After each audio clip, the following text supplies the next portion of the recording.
Good morning, everybody. Got a corker, absolute corker to share with you. First of all, I'm just going to take you through the game, and then we can have a quick look at the analysis. So this is a 10-minute rapid, and it's in the Charlick gambit. So let us begin. We have d4, e5. I was feeling adventurous. I'm going on an adventure. So I paused a little bit and then pushed d6. As though I'd pre-moved e5, and it was a mistake, expecting e4. So sometimes, a little bit of psychology here. And then you think, well, I don't know what to do now. And then go, well, white thinks, look, my pawn's way offside, I might as well trade it off. Okay, they shouldn't do that, absolutely shouldn't do that. Okay, we have e3 from white. I develop normally. They bring out their bishop now. And queen e7 is the normal move. Knight comes out, so we pin the knight. So this is all looking very normal indeed. Quite often you'll see this bishop on e2 as well. Now they come in after my knight, which is a little bit odd. And I think my next move is probably a mistake, because I decided to castle anyway. Then I was expecting them to take the knight, but they didn't take the knight. So I have the opportunity now to centralise my knight to e5. This knight can't take it because it's pinned. So I've got double pressure, right? This isn't a winning anything. I haven't got lines or eval showing here. Queen now comes in with a bit of a checkmate threat. That's not quite checkmate because I have d7. But I decide to put paid to that, just push the pawn to c6 with tempo. They now trade off. I've got options of taking with the bishop or with the queen, so I take with the queen. What this means is that white can't castle because it's checkmate straight away. Queen takes h2, checkmate. They grab a pawn now, and I develop my knight. So there's a bit of a theme emerging here. And enjoy this with me. Because the theme here is activity, activity, activity. Right? I want to get my pieces in the game. I'm now 2 pawns down. I've gambited a pawn in the centre, and I've also now lost f7. But what's key? Always ask yourself what is critical. I'm so excited I'm going to pour myself another cup of tea.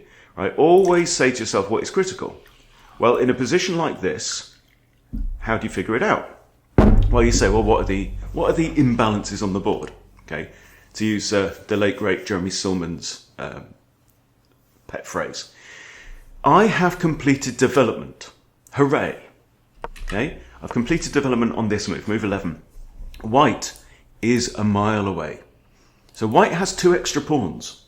Now, what does this mean for the chess game? Well, it means that black has very good attacking opportunities now because, why? I have initiative, I have control over a bunch of squares in my opponent's half of the board, right? I'm controlling all of these squares in my opponent's half of the board, and I think that's it, right? These are all squares where maybe he can, maybe he can't place pieces, you know? I want to get my rook into the game. And I want to go after that king. Another big imbalance, the king is not castled. And the king cannot castle immediately because he gets mated, right? So, that's how we figure it out. Now, if we were to simplify and grind down, as a lot of beginners will do, and just, when there's tension between, just trade off, right? Don't do that. Don't do that when you're behind on material. You want to keep your pieces on the board, and you want to go for the throat. White develops his knight. Rook h f8, hitting the bishop. Bishop is actually defended by the queen, so it's not a major threat. He retreats the bishop anyway, okay? He is still, well, he's got to move one of these pawns, so that's 1, 2, 3 moves away from completing development. So we need to keep the pressure on. In comes the knight. I want to trade off this knight, okay? If I can. I also might come to here, hitting the queen. He trades. I take back with the queen, knowing that there's a potential tactical threat here. What is the tactical threat? Pause if you need to. Of course, it's pawn to f3, a pawn fork. I was not concerned. Here comes f3. I take with the bishop. He takes. I take back. Now look, queen, rook on an open file, adjacent to the king, right? Another rook on an open file on the king's other flank. This is now looking desperate. However, I am now 3 materials down. I'm down a full piece.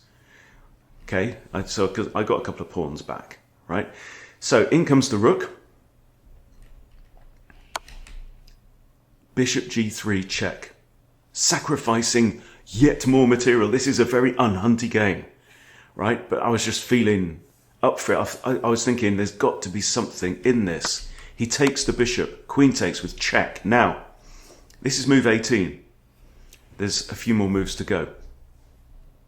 The king is in check. The rook can't block because queen takes rook. And that's equal material, but I'm just winning.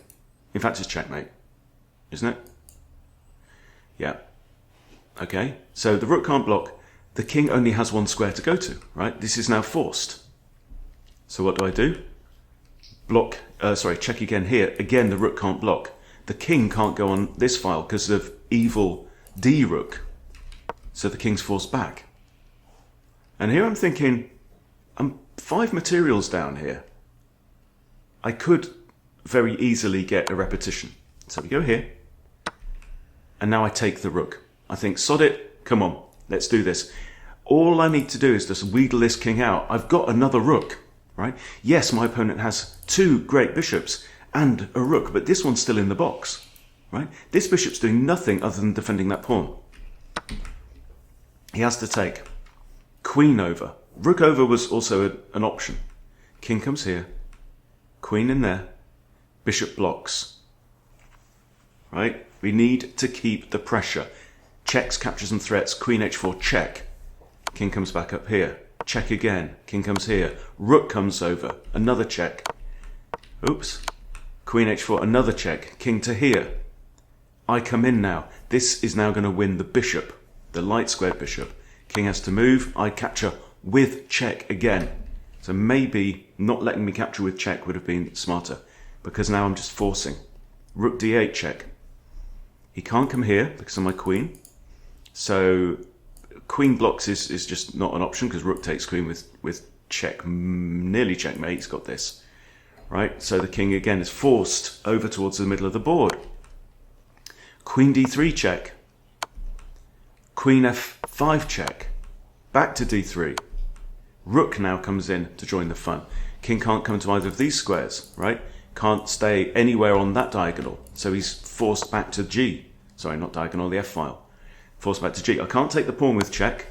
So I come back here with check. Okay, another check. We're looking perilously close to a ladder mate. And this is where I start to think, I've still got 5 minutes on the clock. My opponent's down to 2.5.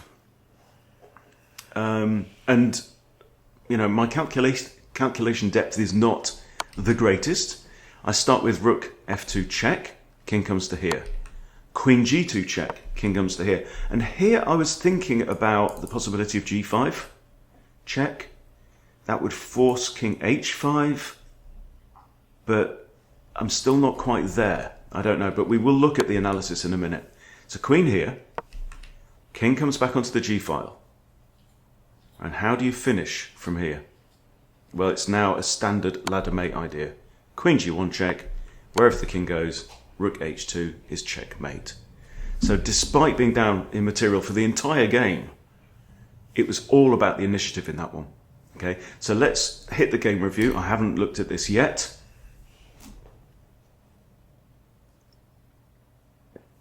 If I don't get one brilliancy, I didn't get a brilliancy. Ah! Okay, but it is a bit of a malformed mouth, that one. You're all crooked. Okay. So it was slightly worse. Best move. Slightly dubious. And that is a mistake. I knew it was a mistake. Best move here. Queen d7. Yeah, to defend. And black is actually slightly better in that situation. But he really should have taken the knight. That was foolish. Queen b3 is an inaccuracy.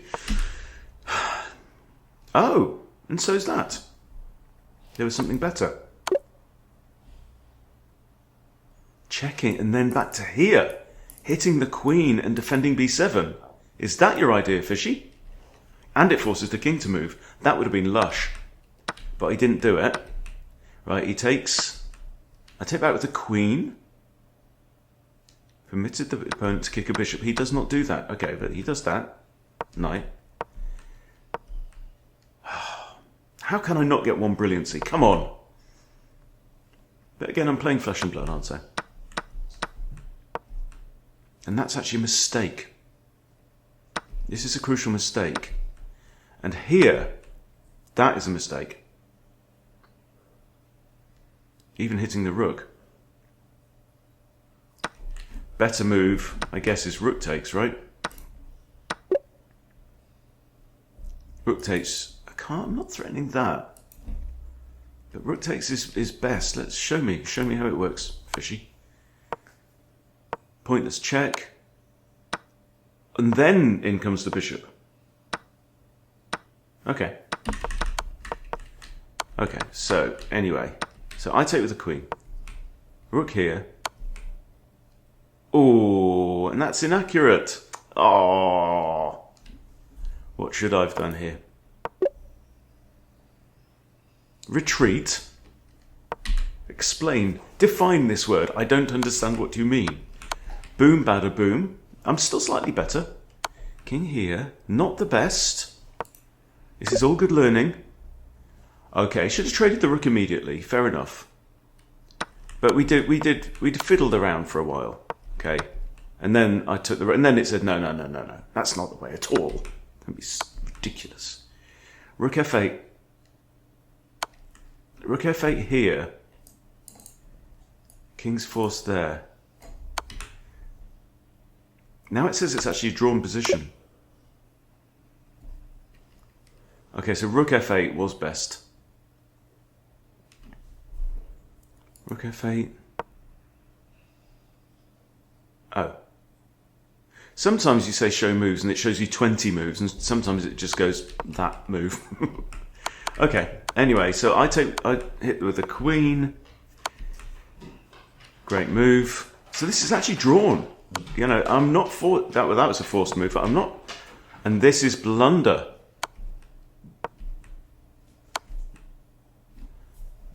Not the best. Nearly 2 pawns better there. Anyway, so he goes here. This wins the bishop, and that wasn't the best move. Take the open file. King's forced here or here. And it's actually mate in 18, apparently. But this is now winning. After the bishop falls, now it's mate in 9. And that wasn't the way to go about it. Wow. So it's no. Forcing the king over this away. Right, I did this, forcing him there. Yeah, and then I finally figure out that I need to put my rook on there. Another check, best move. And this really is someone at my level ought to be able to finish this off automatically, like bullet, pre-move it all. Check, check, check, check, check, mate. Right? Only give me 1400 for that. So up yours, fish. I thought that was a whole heap of fun. Everybody at home enjoyed it, right? So take your 20 move depth analysis and stick it, well, you haven't even got a, stick it wherever. Stick it under a rock on the seabed, because I enjoyed that a lot. And there we go. Hope you enjoyed it too. Thanks for watching. See you soon.